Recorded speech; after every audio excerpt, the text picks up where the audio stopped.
Welcome back, everyone. So today is going to be a pretty exciting day. We're going to be doing another deck tech. Now, the deck I would like to talk about today is one of my personal decks, one of my personal favorites to play. It's a deck I've spent the most time with. I've had it for a little over 2 years. Now, to be completely honest with you guys, I'm going to post the version of the deck, not the actual version of the deck I have. I have currently been foiling out my Korvold list. So the list I'll be posting for you guys to see will be the non-foil version, so you can see what the cost is for the deck.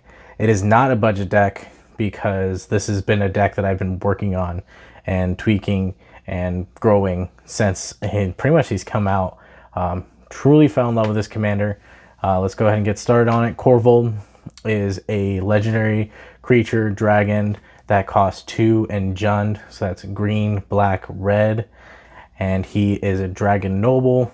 I don't think the noble part matters. And he's a 4/4 body. He's flying. And when he enters the battlefield, you sacrifice a permanent. And then whenever you would sacrifice a permanent, you draw a card and put a 1/1 counter on him. Chef's kiss. He's just so much value. I mean, he's like one of the best value commanders out there. I know there's so many value commanders to play, you know, in every color. But I think he's just one of the best ones. I mean, he is just a big flying body. So he's got built-on evasion. He grows, so he himself can be a win condition in the long run. And you can knock players out with him. I have done it. It is fun. You know, especially when it hits the board and everyone's like, I got to kill Korvold. And you're like, no, I'm going to protect him. Anyways, so we're going to be talking about 4 major categories on this deck. The first category is going to be sack outlets. Second category is going to be payoffs. And the third category is going to be creatures I want to die. And then the fourth category is going to be just value cards. So let's get right into it. To the first category, our sack outlets. We're going to be running Viscera Seer, Carrion Feeder, Ashnod's Altar, Altar of Dementia, Goblin Bombardment. Some of the 5 best, sacrifice outlets that are out there right now in the game. Why I consider these the best, and probably most players are going to agree with me, they're definitely the best because they're free sack outlets. If you're in a deck that wants to sacrifice its things to get value and to proceed to go through your game plan, these are definitely the cards you want, because you don't have to tap any creatures, you don't have to pay any mana. You're just going, graveyard. That's it. That's all you gotta do. Now, some of my favorite ones to use are like Ashnod's Altar, Altar of Dementia. Ashnod's Altar just being a mana generator. Every time you sacrifice a creature, you're making 2 mana. And then Altar of Dementia I really like using because it's every time you sacrifice a creature, you're gonna mill cards, or you're going to force your opponents to mill cards. Sometimes you can just mill someone out with it with a really big Korvold if they've let you get out of hand and they've not been able to stop you. I've done it. It felt great. Anyways, let's go on to our payoffs. So the things that we want to have on board when we're sacrificing creatures. I'm going to say our 4 big ones that we want are going to be Blood Artist, Zulaport Cutthroat, Pitiless Plunderer, and Pawn of Ulamog. So let's cover the first 2 here, Blood Artist and Pitiless Plunderer. They are both 2 and a black creatures. They pretty much do the same thing. Whenever another creature dies, target player loses 1 life, you gain a life. That's with the Blood Artist. And then each player loses a life and you gain a life, and that's with the Zulaport Cutthroat. So Cutthroat's technically faster. But the Blood Artist was the original one, and it's still nice to have him in there. So they're good because they help you speed games up. You're going to be sacrificing a lot of creatures and everything like that, so you're going to be making, a lot of triggers. And then, you have the other 2, which I like to kind of use as well, is Pitiless Plunderer and Pawn of Ulamog.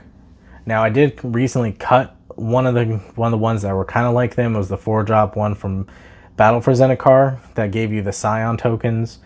I cut him because I felt he was a little slow, and I wanted to drop my mana curve.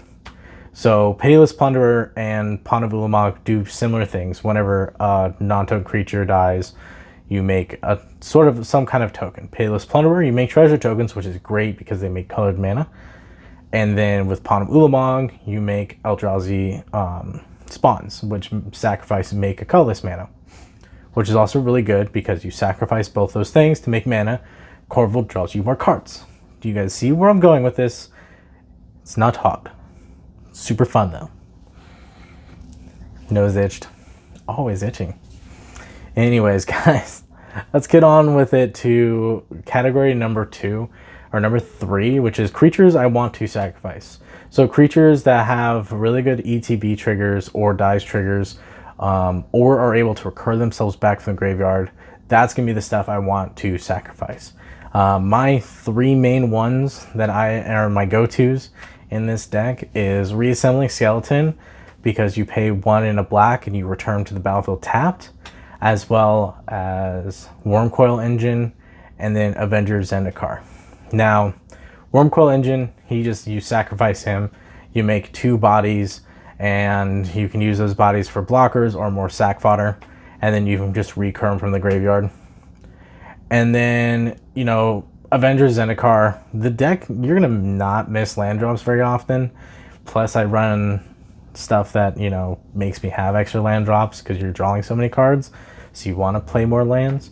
So Avenger Zendikar, typically you're casting fairly early and you're getting a decent amount of tokens on board, and you can sometimes just go wide, or you can sack all those tokens to an altar or to a goblin bombardment, and then, you know, you just recur your Avenger Zendikar, which is always nice to do.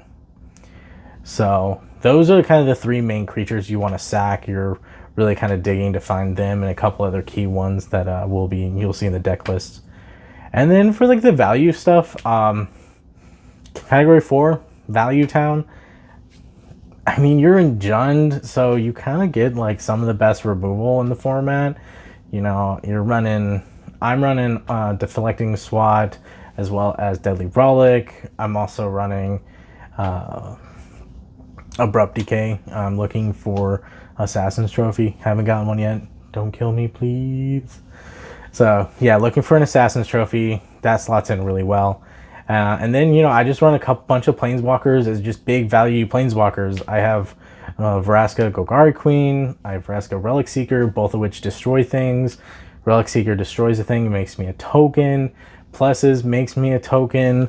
Golgari Queen, you know, pluses, sacrifices things, gains me life, draws me a card. Korvold's on the battlefield, draws me another card. You guys see where I'm going with this. It's just Value Town. That's what this deck is. It's Value Town. But that's just the deck. It's just really fun. If you like value decks, if you like to play Jund, I definitely suggest him. I've had the deck for 2 years now, over 2 years, mostly foiled out. Every card that I can't get foiled is foiled so far. Still looking for other cards. But anyways, enough about the deck. Tell me what you guys think down below in the comment section, because, you know, love you. And let me know what you guys think. As always, new videos coming out every Sunday, Wednesday, and Friday. And always, guys, play more games.